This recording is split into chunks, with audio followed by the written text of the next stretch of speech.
러시아 황해에서 갈색곰보다 오래 머문 수호이 75 체크메이트가 곧 여러분 근처 영공에 나타날 수도 있습니다. 제발 그런 일이 없기를 바랍니다. 세상에 최고 속도 마하 2 30개 표적 동시 추적이 가능한 최신 레이더, 강력한 화력까지 갖춘 이 전투기는 러시아 공군의 자존심이 될 것으로 기대됩니다. 하지만 현실은 다릅니다. 수년간 지원으로 이 프로젝트는 큰 타격을 받았고 원래 수출 시장에서 성공할 것으로 예상됐었습니다. 러시아의 침체된 전쟁 경제로 이 전투기는 대량 생산되지 못했고 아무도 사려고 하질 않았습니다. 왜 유망했던 설계가 개발 단계에 머물렀을까요? 집에 F-35가 있다는 식의 싸구려 대체품에서 우리가 뭘 기대할 수 있을까요? 그리고 가장 중요한 건 크렘린이 체커를 두는지 체스를 두는지입니다. 함께 알아봅시다.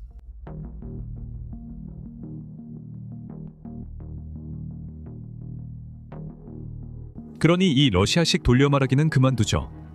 이 항공기는 어떻게 탄생했으며 그 주요 설계 철학의 근간은 무엇입니까? Su-75가 처음 제안된 시점은 모르지만 2021년 모스크바 맥스 에어쇼에서 처음 공개된 것은 알고 있습니다. 더 단순한 시절이었죠. 하지만 Su-75는 혼란스럽고 삐걱거렸으며 매우 러시아적인 출발을 했습니다. 이 프로젝트는 러시아 정부의 자금 지원을 받지 않은 듯합니다. 수호이는 러시아의 민간 기업이고 요즘 러시아의 대부분 비행기를 만들고 있지만 보통은 이보다 훨씬 더 많은 협력이 이루어집니다. 보통 이런 식으로 진행됩니다. 정부의 군대가 항공기가 필요하면 입찰이 이루어지고 입찰이 성사되면 정부는 특정 제조 파트너와 계약을 맺어 공동의 비전을 실현할 수 있는지 논의합니다. 회사는 시간과 전문 지식을 제공합니다. 정부는 회사의 비밀기금 수표장에 접근할 수 있는 권한을 주고 모두가 오랜 개발, 테스트, 생산 과정을 거친 후 만족하게 끝납니다. 하지만 아시다시피 러시아는 뭔가를 조금 다르게 하는 걸 좋아합니다. Su-75 프로젝트는 수호이가 먼저 시작한 후 러시아 정부에 제안한 것으로 보입니다. 약간은 본말이 전도된 상황이지만 뭐 어때요? 러시아의 전투기 수출 시장은 한동안 서서히 죽어가고 있었습니다. 수호이가 수익을 안정시키기 위해 새로운 프로젝트를 원한 것은 당연했고 이 프로젝트에서 러시아 정부 측 역할은 통합항공기 제조사 UAC가 이끌어렀으며 정부도 그냥 이에 동조했습니다. 이런 이유로 Su-75는 주로 수출을 염두에 두고 개발된 것으로 알려져 있습니다. 러시아군이 실제로 요구한 것은 아니지만 결국 러시아군이 도입하는 모습을 보게 될 가능성이 높습니다. 흥미롭게도 아랍에미리트 정부도 이 프로젝트에 자금을 지원했다는 보고가 있습니다. 지정학은 참 이상하죠. 러시아의 통합항공기 회사인 UAC는 2021년 두바이 에어쇼에서 Su-75, 즉 경전술기, 공식적으로 공개했습니다. 이 전투기를 체크메이트라 부른 이유는 아마 움직일 수 없어서일 겁니다. 두바이에서 실물 크기 모형이 공개됐을 때는 꽤 인상적으로 보였지만 일부 소식통에 따르면 행사장에서 이 전투기를 둘러봤을 때 기체 뒷부분의 상당 부분이 합판으로 만들어졌다는 사실이 드러났다고 합니다. 여전히 라이트 형제에게 영감을 받는 이들이 있다는 점이 놀랍습니다. 그 해말 UAC는 실제 비행 가능한 시제품 제작이 진행 중임을 밝혔습니다. 그리고 이 프로젝트가 발표됐을 때 정말로 현장에는 기대감이 가득했는데 그건 단순히 드론 때문만은 아니었습니다. 이 프로젝트 자체가 매우 야심차기 때문이죠. Su-75는 단일 엔진의 전술 다목적 전투기로 주로 수출 시장을 겨냥했습니다. 하지만 러시아가 그런 기종을 처음부터 새로 만든 마지막 사례는 수십 년 전 믹-23 플로거였습니다. 즉, 그들은 대부분 처음부터 작업해야 했지만 상업적으로 의미가 있었습니다. 냉전 시대의 다양한 미그 등 단일 엔진 다목적 전투기들이 노후화되고 있었기 때문입니다. 그런 구형 기체들은 서서히 도태되고 있었고 최신 전투기들은 완전한 센서 융합, 낮은 레이더 반사 특성, 그리고 이전 기체에는 없던 네트워크 중심전 능력까지 갖추며 점점 더 발전하고 있었습니다. 그리고 오래된 전투기를 많이 보유한 국가들은 이제 교체를 고민할 시점이었습니다. 러시아의 최신 전투기인 Su-57 같은 기종이 분명 하나의 선택지였지만 그것은 러시아 기술의 최첨단이었고 결코 저렴하지 않았습니다. 2021년까지 5세대 전투기 수출은 주로 미국이 장악하고 있었고 러시아가 그 돈을 벌고 워싱턴의 고객을 빼앗으려면 뭔가 특별한 것이 필요했습니다. UAC는 러시아의 대형 쌍발 전투기와 점점 더 구식이 되어가는 기존 전투기들 사이에 커져가는 성능 격차를 메울 수 있는 무언가가 필요했습니다. 실제로 위협이 될 만큼 충분히 첨단이면서도 최신 미국이나 중국 기술을 감당할 수 없거나 허락받지 못한 국가들에게 합리적인 수출 옵션이 될 만큼 비용 효율적이어야 했습니다. 그건 결코 쉬운 일이 아니었습니다. 러시아 엔지니어들은 자신들이 잘하는 일을 했습니다. 그들은 작업에 착수했습니다. 첫 번째 홍보 자료들은 시간이 지나면서 조금씩 공개되기 시작했습니다. 그 자료에는 SU-75가 5세대 전투기라는 주장과 미국 F-35를 격추하는 애니메이션이 있었습니다. F-35는 현대 다목적 전투기의 대표적 예시입니다. SU-75는 훨씬 저렴하다는 점이 중요했습니다. 실제로 SU-75가 F-35보다 뛰어날 필요는 없었습니다. 현재 F-35를 능가하는 전투기는 없습니다. SU-75는 충분히 좋고 저렴하면 더 많은 시장 점유율을 가질 수 있었습니다. 사실 SU-75는 지금까지 업그레이드된 4세대 플랫폼인 언제나 신뢰할 수 있는 F-16과 진정한 5세대 전투기 사이 어딘가에 위치한 것으로 드러났습니다. 그리고 곧 그 이유를 알게 될 것입니다. 보도에 따르면 SU-75는 슈퍼컴퓨터로 가상 모델링과 디지털 계산을 통해 설계됐으며 러시아는 이로 인해 시험 및 제작 기간을 5년으로 단축할 수 있다고 밝혔습니다. 최전선 부대에 당나귀를 동원해야 하는 나라에서 나온 이야기라 다소 의심스러운 주장입니다. 오히려 어딘가에서 절차를 생략했을 가능성을 시사합니다. 전투기, 특히 5세대 전투기 개발 주기는 보통 더 오래 걸립니다. 시험 비행은 이르면 2023년 시작될 수 있었지만 이후 모든 것이 변했습니다. 러시아는 2022년 2월에 우크라이나를 침공했고 국제사회가 부과한 엄청난 양의 제재가 러시아 경제에 큰 타격을 주었습니다. 지금쯤 그들이 더 비용 효율적인 설계를 선택한 것을 다행으로 여길 겁니다. 아부다비가 자금을 철회해 수호이와 UAC만 남아 제재 속에서 프로젝트를 완성해야 했기 때문입니다. 구체적으로 일부 국제 제재는 특정 품목과 부품의 판매를 대상 국가에 제한하고 있으며 이러한 부품들에는 현대 전투기를 만드는 데 필요한 거의 모든 것이 포함되어 있습니다. 컴퓨터, 칩, 경량 금속, 엔진 부품 등 수많은 것들이 한순간에 크렘린의 아마존 장바구니에서 사라졌습니다. 원래 시험 비행은 2024년으로 미뤄졌다가 다시 2025년 그리고 2026년으로 연기되었습니다. 하지만 이제는 일부 소식통에 따르면 2027년이 되어야 시험 비행을 볼 수 있을지도 모른다고 합니다. 이러한 지연은 제재의 부산물이지만 크렘린 관계자들과 러시아 국방 관계자들은 2023년 설계 변경 때문이라고 했고 그것도 사실입니다. 우리가 처음 봤던 체크메이트의 초기 시제품은 그 이후에 나온 최신 버전들과 약간 다릅니다. 하지만 우리가 모르는 것은 제재가 재설계 과정에 영향을 미쳤는지 여부입니다. 아마 영향을 미쳤겠지만 그걸 언급한 러시아 대변인들은 12층 창문에서 떨어지는 사고를 당한 것처럼 조용해졌을 거라고 상상할 수 있습니다. 결국 러시아는 첫 번째 생산에서 300대의 항공기를 개발하겠다고 약속했는데 최소한으로 말해도 매우 야심찬 목표였습니다. 과연 그들이 해낼 수 있었을까요?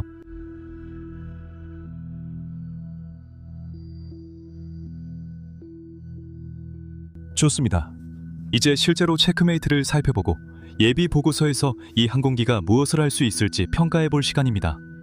그리고 제 생각에는 이게 위시에서 주문한 F-35처럼 보이는지 아니면 테무에서 주문한 것처럼 보이는지 잘 모르겠습니다. 그냥 한번 보세요.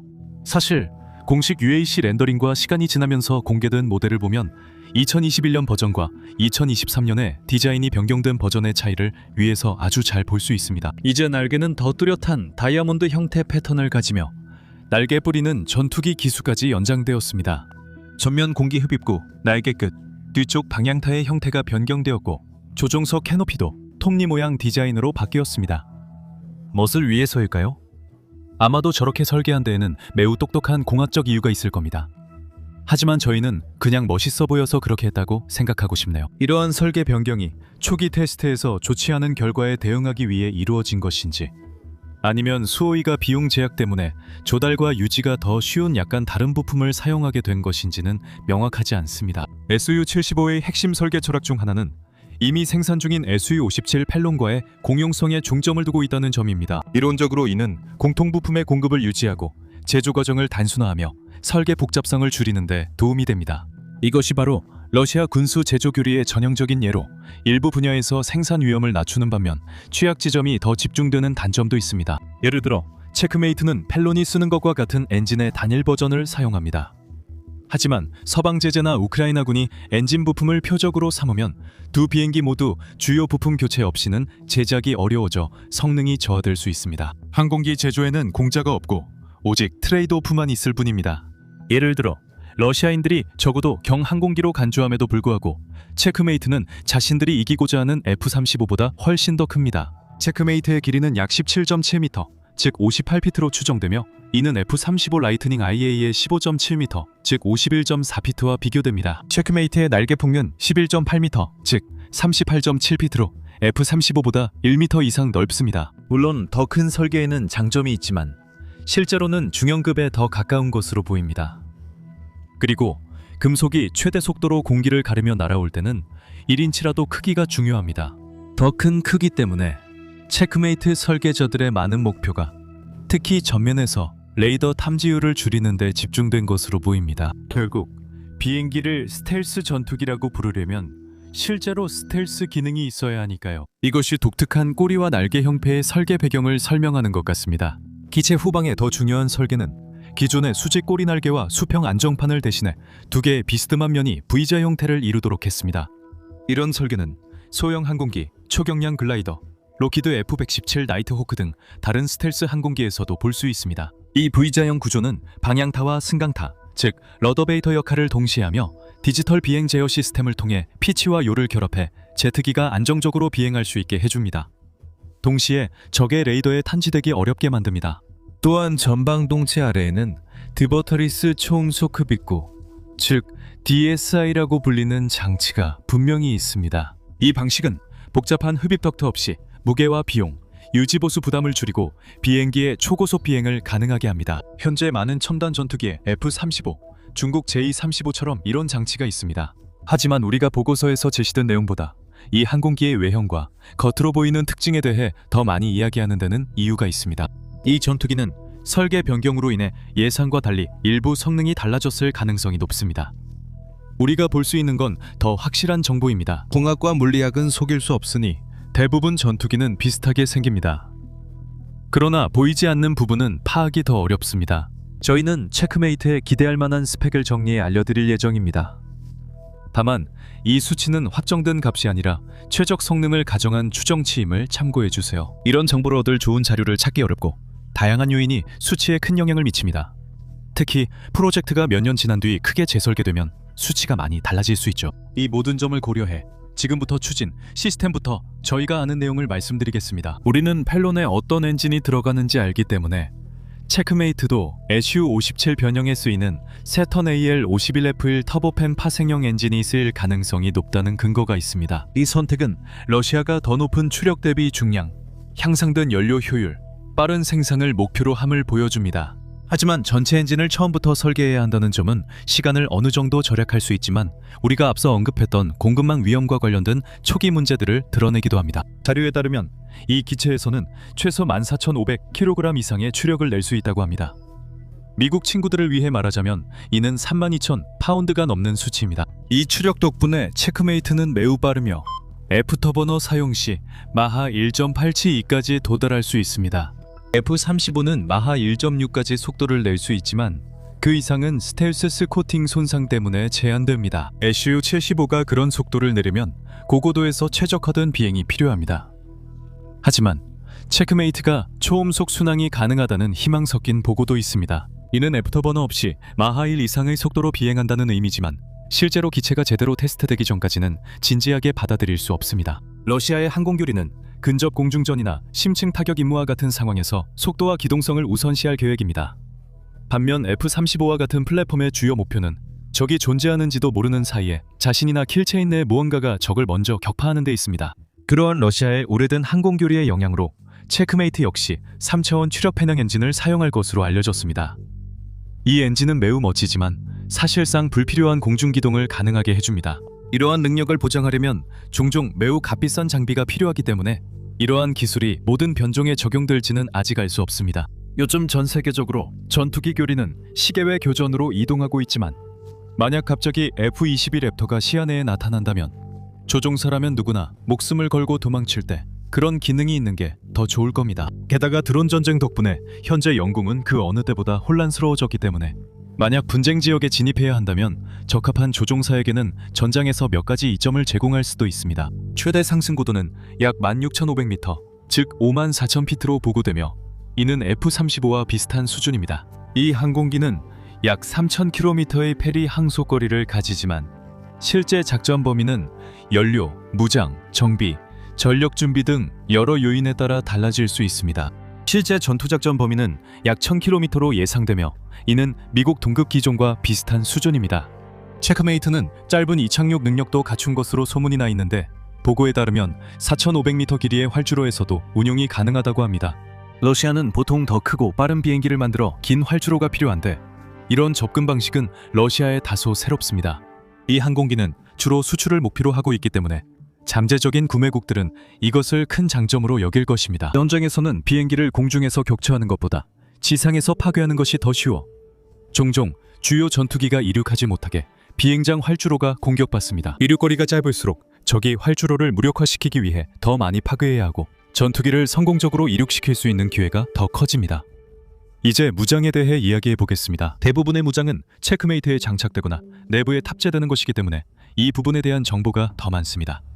하지만 역설적으로 이것이 실제로는 항공기 자체에 대해 더 적은 정보를 알려줍니다. 즉, SU-75에 사용될 대부분의 무장에 대해서는 이미 알고 있지만 어떤 구성으로 탑재될지는 전혀 알 수 없습니다. 왜냐하면 이는 아마도 이 항공기가 수행할 특정 임무에 따라 달라질 것이기 때문입니다. 마찬가지로 이 항공기가 수출을 염두에 두고 있다는 점은 구매국들이 자신들의 시스템을 탑재할 수도 있다는 의미입니다. 그리고 이 항공기가 구성될 수 있는 모든 가능한 방법에 대해 이야기한다면 하루 종일 걸릴 것입니다. 우리가 알고 있는 것은 체크메이트의 홍보 자료에 따르면 무장창이 약 7,400kg의 탑재 중량을 감당할 수 있도록 설계되어 있다는 점입니다.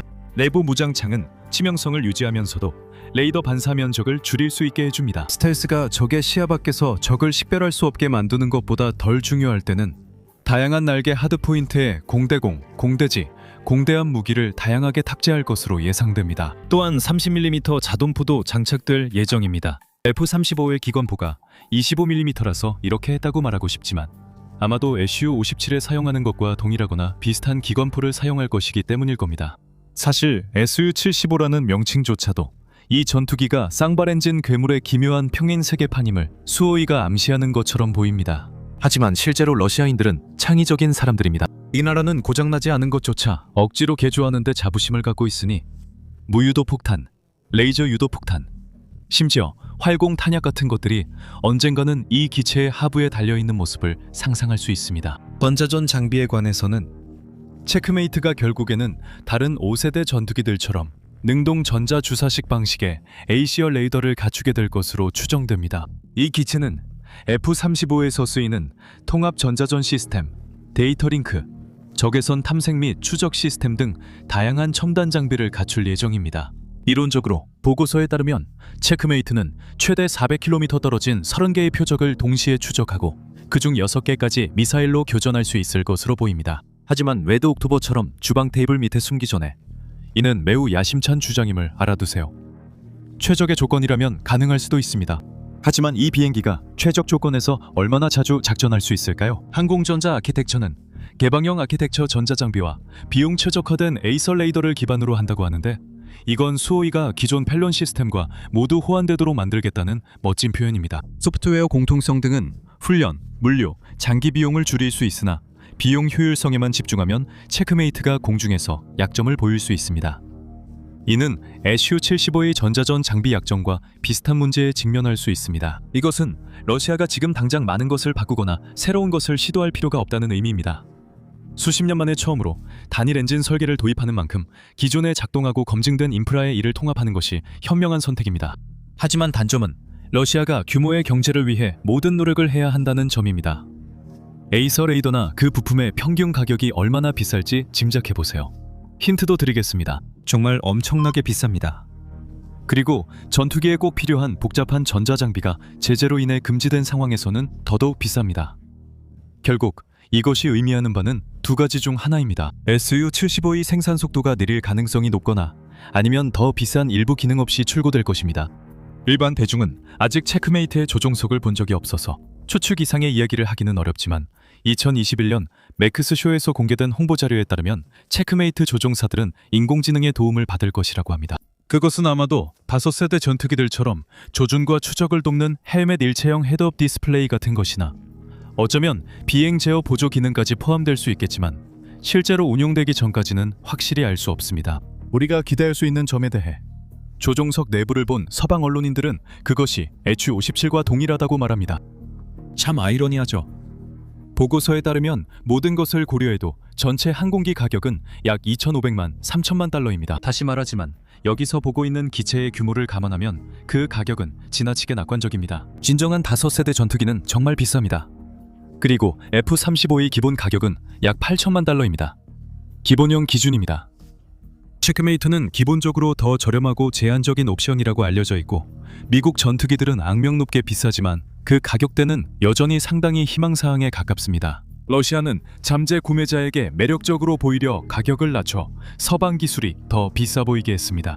하지만 SU-75는 현재 대량 생산이 이루어지지 않고 있고 놀랄만한 점도 없으며 막대한 경제적 제약과 더 작은 공급망을 가지고 있습니다.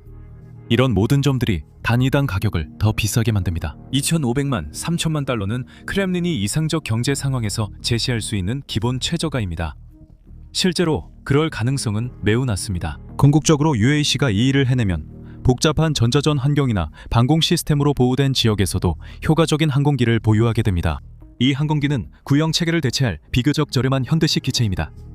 여기에 극초음속 미사일 몇 발만 추가하면 잠재적으로 매우 위험한 조합이 될 수 있습니다. 그리고 여기서 핵심 단어는 물론 만약입니다. 체크메이트가 이론상으로는 매력적일 수 있지만 지정학은 현실 세계에서 이루어지기 때문에 많은 복잡한 문제들이 생길 수 있습니다. 전체적으로 상황이 어떻게 보이나요?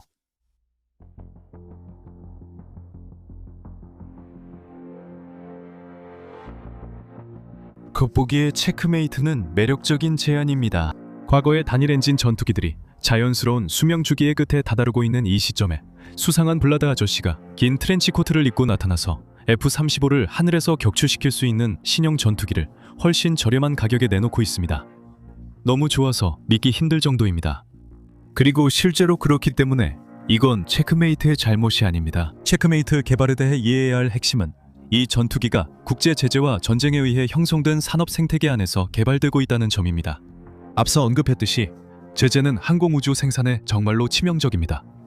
왜냐하면 공급망이 전 세계적으로 연결되어 있지만 제재로 인해 모든 곳에서 병목 현상, 비용 증가, 그리고 지연이 발생하기 때문입니다.